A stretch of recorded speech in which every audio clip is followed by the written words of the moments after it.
दिसंबर जनवरी में जितना फसल शुरू होता है इसका अंदर किसी भी फसल का एकड़ में 6 लाख भी आमदनी हो जाता है, किसी फसल का 45,000 आमदनी होता है और किसी फसल का 1.5 लाख भी आमदनी होता है। आप किसान बंधु हैं या किसान का साथ जुड़े हुए हैं तो ज़रूर आप जानते होंगे कि क्यों इतना फ़र्क रहते हैं आमदनी का ऊपर। हम लोग स्टडी का दौरान देखे हैं कि 3 चीज़ों का ऊपर डिपेंड करते हैं आमदनी का फ़र्क। फर्स्ट थिंग होता है बाज़ार दर या बाज़ार में डिमांड, फसल का उत्पादन या उपज और फसल का रिस्क फैक्टर। बाज़ार दर मतलब ही जानते हैं बाज़ार में रेट सही मिलना, जैसे कि किसी फसल का आज का दिन में रेट 5 रुपया पर किलो है और कि वही फसल दूसरा बाज़ार में जाके देखिएगा तो वो 35 रुपया पर किलो रेट है। तो मतलब बाज़ार दर आपको सही मिल जाता है तो अच्छा आमदनी हो जाता है।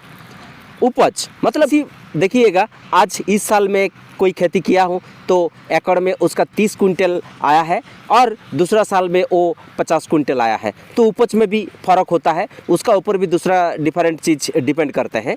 और कोई फसल रिस्क फैक्टर मतलब जैसे कि मान लीजिए उदाहरण के तौर पे लेंगे, मैं इस साल शिमला मिर्चा का खेती किया था और पूरा फसल बर्बाद हो गया लीफ कर्ल वायरस आने का कारण पे, तो ये रिस्क फैक्टर काम कर गया है। या वेदर का कारण पे फसल पूरा ख़राब हो गया तो ये रिस्क फैक्टर काम करता है।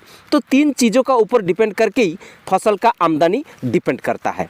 तो बंधु आज का वीडियो में बात करेंगे दिसंबर जनवरी महीना में शुरू करने वाला डिफरेंट फसल, कौन सा फसल शुरू करना चाहिए।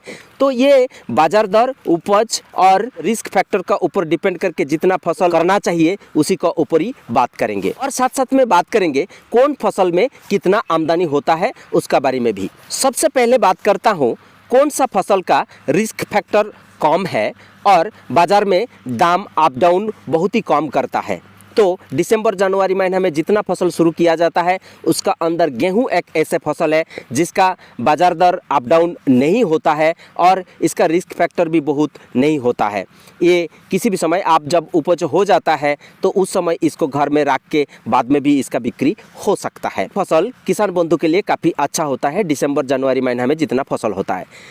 कंपैरिजन का देखेंगे तो सरसों, सूरजमुखी या काफ़ी दलहन फसल या तेलहन का और दूसरा कोई फसल भी इस समय शुरू किया जाता है, लेकिन इसमें रिस्क फैक्टर बहुत काम करता है बोल के ही गेहूँ बेटर है। बाजार दर बहुत अप डाउन नहीं करता है, रिस्क फैक्टर मीडियम काम करता है। इस केसेस में देखेंगे और आमदनी बहुत अच्छा खासा हो जाता है।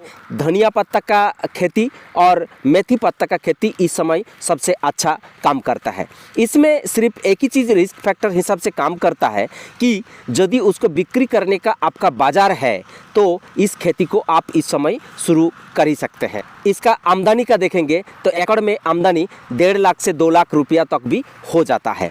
काफ़ी किसान बंधु जो प्रोग्रेसिव किसान बंधु है देखा जाता है आधा ज़मीन पे वो धनिया पत्ता का खेती किए हैं और आधा ज़मीन पे वो मेथी पत्ता का खेती किया है, या कोई भी जो साग जैसे पालक या हरा भाजी का खेती होता है उसको करते हैं। तो ये भी किया जा सकता है दिसंबर जनवरी महीना में। इस बार आ जाता हूँ लास्ट में, एकड़ में 6-7 लाख रुपया लाभ होता है और रिस्क रहता है इस टाइप का फसल का नाम। तो इसमें मैं बोलूँगा तरबूज का खेती और खरबूजा का खेती। तो ये देखेंगे तो ये अराउंड 6 से 7 लाख रुपया ला देते हैं। 6 से 7 लाख रुपया कैसे आता है इसका बारे में आपको डिटेल्स जानकारी चाहिए तो कृपया अगले सप्ताह का वीडियो का ऊपर नज़र रखिए। इस खेती में हम लोग डिटेल्स बात करेंगे कैसे हम लोगों का हाथ में 6 से 7 लाख रुपया आ जाता है।